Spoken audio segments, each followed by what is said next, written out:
자, 우리가 미국 시황을 좀 볼 때 영어 원문들을 읽다 보면 이 변동성에 대한 얘기가 굉장히 많이 나와요.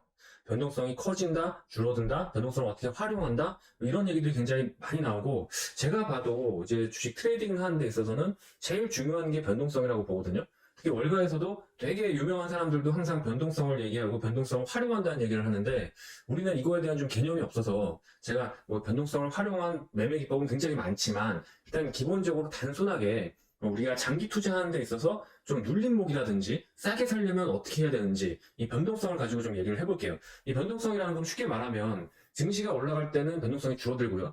증시가 내려갈 때는 변동성이 커집니다. 이 원리는 제가 설명드릴 수가 있는데 그냥 결론적으로는 그렇게 암기하시면 돼요. 근데 이 개인 투자자분들이 하락장에서 왜 크게 물리냐면은 상승할 때 주식을 시작을 해서 보통 주시장이 많이 오르고 신문에서 막 굉장히 돈 많이 번다 뭐 이런 얘기가 들리면 이제 마음이 조급해져서 되게 어떻게 보면은 많이 상승이 진행된 후에 오죠. 근데 그때 오셔가지고 그 상승의 변곡이 꺾이고 나서 이제 하락장이 시작이 되거나 아니면 횡보장이 시작될 때 이 변동성에 적응을 못해가지고 쉽게 물타기를 하는 게 계좌가 손실나는 가장 큰 이유라고 저는 생각합니다. 그래서 이 개념을 어떻게 봐야 될지 설명드릴게요. 자, 아까 말씀드렸듯이 상승장에서는 변동성이 줄어들고 하락장에서는 변동성이 커진다고 그랬죠. 그러면 이 변동성은 위아래가 아니라 그냥 폭인데요. 여러분 생각해 보시면 상승장에서 내가 싸게 사고 싶고 하락장도 마찬가지잖아요. 근데 상승장에서 밀리는 폭과 하락장에서 밀리는 폭이 아예 다르다는 거죠. 왜? 하락 변동성이 더 크니까.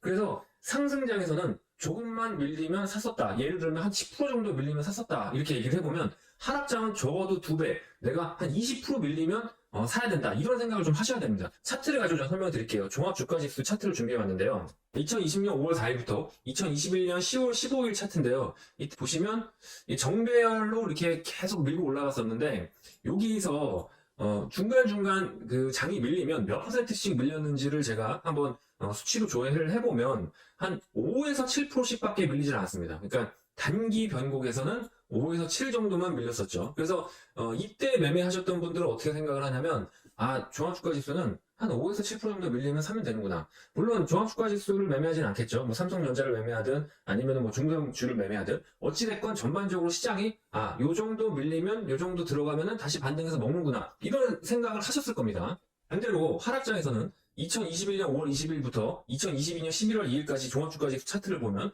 계속 내려오죠. 이 내려오는 과정에서 내가 단기 리바운딩을 먹거나 아니면은 이게 전체적인 하락의 끝으로 보고 저가 매수가 들어간다고 했을 때 단기 변곡에서 매수를 하더라도 이 하락 변동 폭이 지금 보면 13%, 14%, 14.9% 이렇게 그 정확하게 아까 정배열이 나왔었던 시점보다 2배 정도의 폭으로 떨어져 있습니다. 그러니까 정배열 때 한 7% 정도 빠지면 이쯤에서 들어가면 돼. 그러면 리바운딩 먹을 거야. 이렇게 생각했던 분들이 이쯤에서 리바운딩 먹을 수 있어 하고 들어갔더니 그만큼 더 빠지고 쬐끔 반등해서 팔까 말까 했더니 안 팔았더니 그만큼 또 더 빠지고 이렇게 돼버리는 거죠. 그래서 상승장에서의 눌림목 매수를 해서 먹으려는 하락폭과 하락장에서 저가 매수를 하려는 이 밀리는 폭은 완전히 다르다. 저는 보통 2배 정도 단기 변동이라도 보고 있는데 그거를 감안해서 매매를 하시길 바랍니다.